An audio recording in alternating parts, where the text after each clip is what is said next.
Alors, Monsieur Normand, nous sommes très heureux de vous avoir sur notre plateau LVA TV. On aimerait ça continuer sur un sujet plus agricole encore.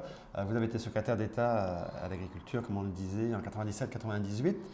J'aimerais ça que vous me parliez un peu, vous, de votre perception des comparables entre l'agriculture au Québec, comment c'est vécu, et l'agriculture au Canada. C'est quoi les différences? Nous, on voit certaines différences. Est-ce qu'on se trompe? Est-ce qu'il y a réellement des différences? Ben oui, il y a des différences peut-être dans la façon de... Je dirais pas dans la façon de faire, parce que c'est... mais peut-être politiquement. Les agriculteurs au Québec sont beaucoup mieux organisés politiquement que dans les autres provinces, en tout cas à mon avis. Et aussi, le niveau coopératif est beaucoup plus puissant au Québec que dans les autres provinces. Au Nouveau-Brunswick, il y a quand même une certaine ressemblance avec le Québec. Et aussi en Saskatchewan, Manitoba. Mais comme les coopératives agricoles sont plus puissantes et plus agressives ici au Québec que dans les autres provinces. Puis quand vous dites qu'ils sont plus forts politiquement, est-ce que vous sous-entendez par là que par leur syndicat unique, ils ont plus de force? Est-ce que la multiplicité des syndicats dans les autres provinces les affaiblit ou... Possiblement, parce que je pense qu'ils ont beaucoup plus d'influence au Québec sur le gouvernement provincial, en tout cas, que dans les autres provinces. Au fédéral, peut-être pas plus, mais au provincial, effectivement, ils ont beaucoup plus de puissance. Et ils ont une meilleure écoute aussi. Est-ce que dans les autres provinces, parce que la dynamique actuelle avec le monopole de l'UPA, qui est effectivement une force incroyable, autant au MAPAC que dans divers ministères, crée des distorsions avec certains producteurs de plus petites exploitations qui se plaignent, comme par exemple d'avoir juste 99 poules, le droit d'élever seulement 99 poules, quand l'Alberta peut en élever 2000, etc. Est-ce que les producteurs se sentent plus libres dans les autres provinces? Moi, je pense que oui, qu'il y a beaucoup plus de liberté individuelle par rapport aux syndicats, comparativement à ce qui se passe au Québec. Comme vous parlez de l'UPA, ben, on regarde aussi au niveau des acériculteurs. On voit toute la chicane qui se passe autour de ça. L'UPA au niveau laitier également, là, parce que les quotas de lait sont beaucoup moins dispendieux en Saskatchewan qu'ils peuvent l'être au Québec. Je pense même que c'est 50 % de moins. Je connais d'ailleurs des producteurs québécois qui ont ouvert des productions en Saskatchewan à cause justement du prix des quotas. Alors, définitivement que... Mais est-ce que l'isolement... Parce que l'UPA, c'est un syndicat. Il y a des coopératives ici au Québec et au Canada. C'est que les coopératives fonctionnent par production. J'ai vu, par exemple, au Brésil, où les coopératives sont régionales.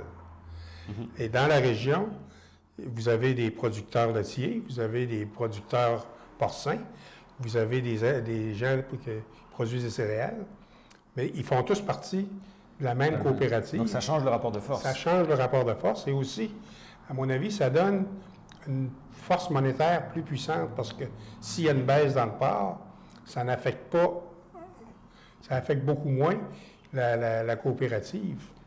Puis il y a peut-être plus d'union entre producteurs, parce que nous ici, on entend souvent des producteurs de porc, quand on voit les difficultés que l'on entend quand même depuis 2-3 ans dans le domaine du lait, on entend souvent des producteurs de porc nous dire, bah oui, mais regarde, ils vivront ce qu'on a vécu.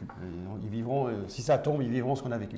Il n'y a peut-être pas cette animosité entre les producteurs dans ce cas-là. C'est ça, parce que tout le monde est dans le même bateau. Alors tout le monde essaie de travailler pour sauver toutes les... Mais cette vie un peu québécoise d'isolement en fait dans sa production ou d'isolement versus les autres provinces, est-ce que c'est tenable à long terme, ça? Je ne sais pas si c'est tenable à long terme. C'est sûr que ça a eu beaucoup d'avantages, moi je dirais dans la qualité de la production et probablement aussi dans la quantité de la production. Ça a sûrement eu beaucoup d'avantages dans les dernières années. Maintenant, est-ce que ça va survivre avec tout ce qui se passe actuellement sur les marchés internationaux, la gestion de l'offre, par exemple? Je ne sais pas si ça va réussir à passer à travers. Parce que justement, vous parliez de gestion de l'œuf, mais on avait récemment sur ce plateau-là Maxime Bernier, quelques semaines avant qu'il sorte le livre, qui ne sort pas finalement. Et en fait, il est venu nous dire que la gestion de l'œuf, pour lui, bon, on connaît son point de vue là-dessus, il est contre le principe de la gestion de l'œuf, ouvertement, et qu'il avait même la certitude, pour avoir fait des voyages aux États-Unis récemment, avoir parlé avec des sénateurs qu'en fait, et des gouverneurs, qu'il n'y en aurait plus de gestion de l'œuf sous peu. Vous, votre perception de la gestion de l'œuf, ils vont la sauver au fédéral? Moi, ou finalement, je ne veux pas faire de prédiction, mais même dans les années 97-98, quand j'étais en fonction, aux États-Unis et dans plusieurs pays de l'Amérique du Sud, les gens voulaient que le Canada laisse tomber la gestion de l'offre. Même à ce moment-là, ça fait pratiquement 20 ans de ça. Ça fait une vingtaine d'années que les pays partenaires dans les marchés communs demandent au Canada de laisser tomber la gestion de l'offre. Avec ce qui se passe actuellement avec l'ALENA, est-ce que la gestion de l'offre, les gens vont exiger qu'elle soit en bascule par rapport aux autres, aux métaux, par exemple? Je ne sais pas. Moi, je pense que les Américains vont exiger l'abolition de la gestion de l'offre de la part du Canada. Quoique M. Trudeau a dit qu'il ne voulait pas la mettre en échange avec d'autres secteurs. Mais ça va être difficile. Puis par ailleurs, pour le moment, on voit beaucoup d'investissements au Québec dans beaucoup de fermes laitières. Il y a eu plusieurs programmes fédéraux d'ailleurs suite à ça. Est-ce qu'on n'est pas quand même, d'une certaine façon, en investissant autant, en train de préparer un potentiel avenir de surproduction? Bien, c'est sûr et certain qu'il va falloir avoir des débouchés. La gestion de l'offre actuellement contrôle et la production et la distribution. Maintenant, s'il n'y a plus de gestion de l'offre, bien, comment on va contrôler la production, ça va être difficile. Et comment va se faire la distribution et à quel prix, c'est autre chose, à moins d'ouvrir des marchés étrangers qui pourraient compenser. Mais c'est sûr et certain qu'il va falloir travailler là-dessus. Parce que, comme vous dites, les fermes laitières actuellement sont rendues à des points de technologie super avancés.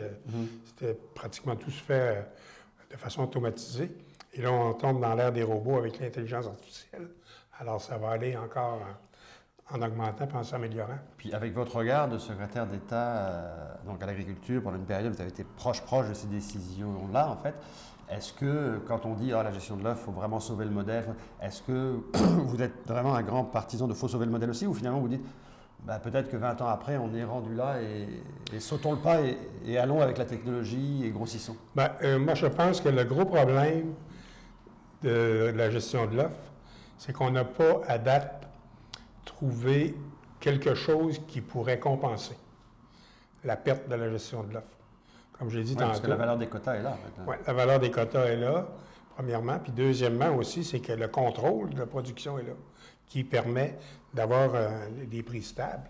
Si on enlève le contrôle de production, la stabilité des prix n'est pas assurée, à moins, comme j'ai dit tantôt, d'avoir des marchés certains assurés pour la surproduction. Merci beaucoup, M. Normand. Ça fait plaisir.